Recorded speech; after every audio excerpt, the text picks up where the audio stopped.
Buongiorno, ormai quasi quotidianamente ricevo messaggi di persone che mi chiedono quali libri consiglio. Come sapete, i temi ai quali sono più interessato sono la crescita personale, l'educazione finanziaria, gli investimenti, l'imprenditoria, quindi solitamente leggo libri con questi argomenti. Ora penso anche che questo sia il momento migliore per fare questo tipo di video, perché sto per andare in vacanza, andrò in vacanza il 14 agosto, comunque rimarrò sempre attivo. Se volete andatemi anche a seguire su Instagram, lì tramite le storie vi farò anche vedere dove andrò e cosa farò. Comunque, riprendendo il discorso di prima, questo è il momento ideale perché posso farvi vedere che libri mi porterò in vacanza. Poi ovviamente in questo video vi integro anche qualche libro che ho già letto che potrebbe essere molto interessante per le persone che hanno i miei stessi interessi. Come sempre, qui sotto in descrizione potete trovare tutti i link di questi libri. Questi sono link affiliati con Amazon, quindi se passate e acquistate il libro attraverso questi link non spendete nulla in più e supportate anche il canale e io vi ringrazio. Detto questo, possiamo iniziare con i primi 3 libri che ho già letto e che vi consiglio, poi passeremo alle novità, quelli che porterò in vacanza insomma. Il primo libro, del quale non ho una versione cartacea come degli altri, però probabilmente lo comprerò, non l'ho letto ma l'ho ascoltato tramite un audiobook, si intitola The 4 Hours Work Week di Tim Ferriss. Questo libro secondo me è il primo libro che dovreste leggere se vi state interessando al business, in particolare anche magari al business online, e l'obiettivo dell'autore è far cambiare vita alle persone che leggono quel tipo di libro, ed è molto utile anche per la crescita personale. Infatti in questo libro ho trovato e potrete trovare anche delle basi solide sulla mentalità che una persona deve avere.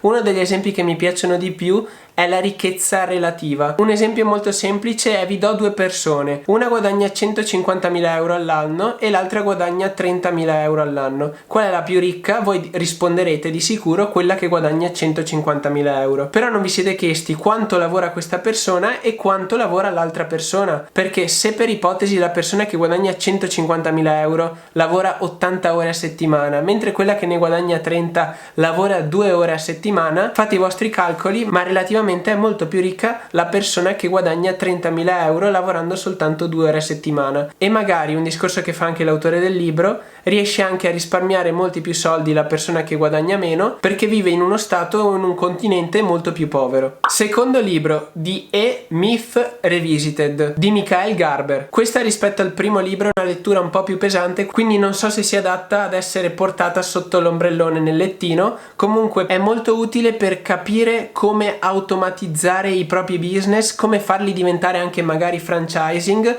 ma oltretutto come iniziare a farlo fin da subito, anche quando state lavorando da soli in un qualcosa. È molto utile per l'organizzazione ed oltretutto dà delle basi di comunicazione e mentalità, ti fa capire quanto sia importante la distinzione nei ruoli che ogni singola persona deve fare all'interno di un business. E nel frattempo, per ogni singolo ruolo, l'autore dà anche dei suggerimenti. Per esempio, mi è piaciuto moltissimo un trucco nella comunicazione. Un suggerimento che lui dà è che la commessa non dica come posso aiutarti, perché molto spesso, come sappiamo, quella domanda va a finire relativamente male e il cliente di solito risponde: no, non ho bisogno di niente, sto solo guardando. Mentre un suggerimento che lui dà è che al posto di fare questa domanda, come posso aiutarti, la prima domanda che andrebbe fatta è: sei mai stato qui? Questa trasforma tutta la conversazione a venire in una cosa positiva piuttosto che negativa di distacco. E terzo libro, Startup 0.0. Ci ho fatto anche una recensione nel mio canale, quindi vi lascio il link del video di quella recensione qui sotto in descrizione. Comunque questo è un libro adatto per tutte le persone che vogliono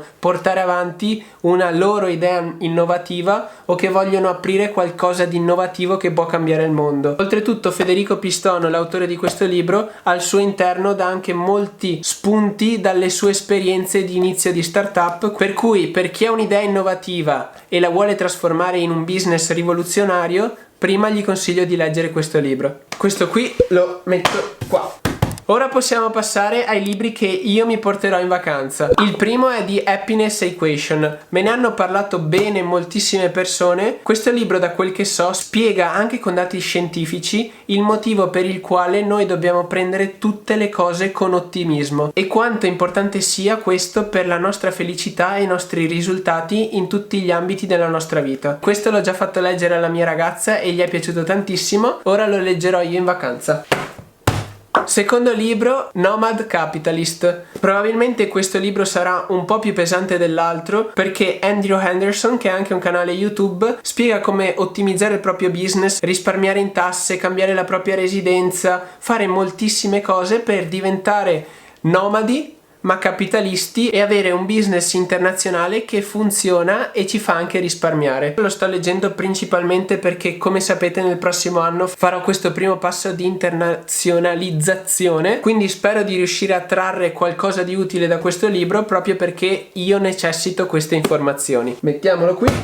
Ultimo libro che tra l'altro è appena arrivato, quindi apriamolo, penso che sia qui dentro. Oh yes, è lui. Terzo e ultimo libro che mi porterò in vacanza è Start with Why. Inizia con il perché di Simon Sinek. Me l'hanno consigliato sempre alcuni amici e questo libro, sempre da quel che so, spiega il motivo per il quale quando stiamo iniziando un qualcosa di nuovo dobbiamo prima di tutto iniziare dal perché lo stiamo facendo piuttosto che dal come, quanto costerà, cosa, eccetera. Dobbiamo prima iniziare dal perché lo stiamo facendo e dove vogliamo arrivare. Mi hanno tutti consigliato questo libro perché ti fa cambiare mentalità e ti fa prendere più azioni nel miglior modo, quindi gli ci darò una letta. Quindi in vacanza porterò Start with Why, Nomad Capitalist e The Happiness Equation. Ho 15 giorni, spero di leggermi questi 3 libri. E che dire, qui sotto in descrizione trovate tutti i link utili. Iscrivetevi se non volete perdervi nessun altro video. Poi seguitemi su Instagram se volete vedere cosa faccio in queste vacanze. Ditemi cosa ne pensate di questi libri e magari se avete anche altri libri da consigliarmi. Detto questo, lasciate un mi piace se il video è stato utile ed interessante e noi ci vediamo alla prossima avventura. Ciao a tutti ragazzi!